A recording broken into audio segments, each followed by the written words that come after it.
Yun, mga kaplato, isang masarap na araw po. Ano? Yan, nandito po tayo sa ramen house ngayon. Dito, ayun, napakindaan kayo naman. Napakarami yung ramen na pwede nyo pamilihan dito sa Korean na ramen na to. Ayan, meron din dito, pwede kayo mamili ng kimchi, tapos kung ano mga balls na yan. Mga hotdog, sausage, ayan. Yung mga mushroom, saka yung mga kanya-kanyang juice. Ayan, magbabayad na tayo sa tayo. Kuha tayo ng hard-boiled egg kasi ilalagay natin mamaya. Ayan, ayan mga kaplato. Ayan yung machine niya mga kaplato. Viral na viral po ngayon ito.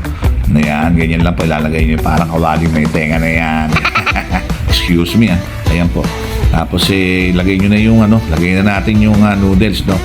Kaya ayan na po. At saka yung kanyang mga ano mga pinagpipili ko na yung fish cakes, gano'n, yung mga balls, yung crab, ano ba yun? Basta mga ganun po yan, mga kaplato, no? Tapos lagay natin yung kanyang pampalasa.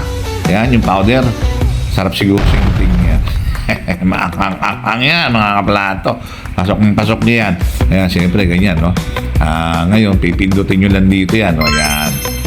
Pindot lang yan, mga kaplato. Ayan, pag pinindot nyo yan, automatic yan.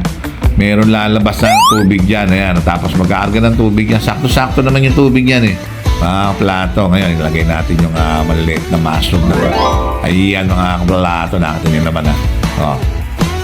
Tapos yan, syempre, no? Yung itlog, yung lagay na natin yung itlog habang nagkaarga ng tubig para sakto-sakto. Yung tubig po niyan, mga kaplato, mainit na rin po yan. Tapos yung kala na yan, automatic po yan pag may tubig na pong ganyan, nakapatong na po yung yan. Ayan, kumukulo na kagad. Nakita niyo ba? Oh, mabilis, diba? Oh, ganyan po talaga yung kala na yan. Pag may nakapatong dyan na kawali, sisindi na po yan. Iinit na po kagad yung kala na yan, mga plato. Wala po nga po yung kala na yan, mga plato. Ayan. Yan ang mga plato, syempre. Mekos-mekos lang yung konti. Ayan. Ano po kasi gusto ko po talaga luto-luto yung noodles, no?